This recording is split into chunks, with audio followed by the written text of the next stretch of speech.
Hello guys, ano ko lang sa inyo itong ano natin dito sa probinsya namin, itong Blue Yeti na parang power bank na generator din siya. Kasi ang pag-charge sa kanya, kuryente lang din, di gasolina.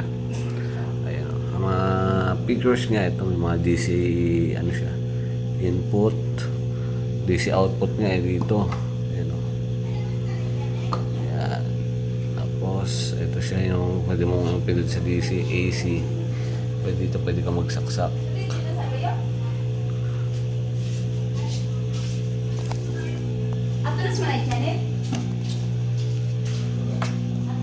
Yan, tapos dito yung AC input niya, dito yung pag-charge sa kanya.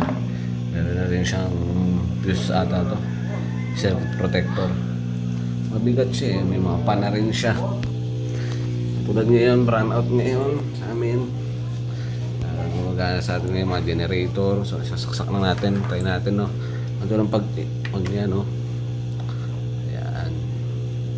So kung makikita nyo 98% pa siya. So saksak natin, try natin. On natin dito, wala, ayaw kasi kailangan nyo pang pindutin itong AC. Ayan. Pag napunta sa AC, pindutin natin itong electric fan.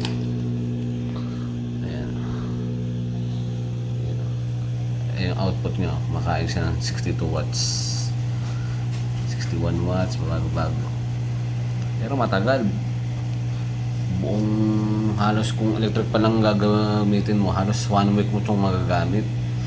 Nakabit na namin dito sa aircon kapag talagang sobrang init dito sa probinsya. Yan, pwede, may mga USB slot na rin yan. Mas maganda yung ganito Blue Yeti, baka naman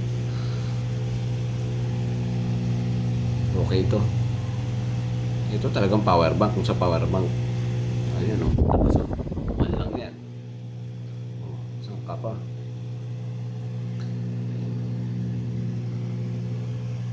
maganda tong na to. Tapos meron pala siyang pictures dito kung may mga cellphone kayo na ayan wireless charging. Ang output niya 15 watts.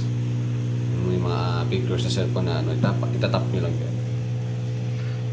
Okay ito guys, kung lalo na kung nakatira kayo dito katulad sa amin sa probinsya, lagi nag-brand out. Kaya kung lugar nyo talaga wala pang mga bundok, ito maganda to dalhin. Siguro mas maganda rin ito i-convert sa solar. Magkaaganto tayo sa Manila, magpa-project tayo nito. Okay, bye.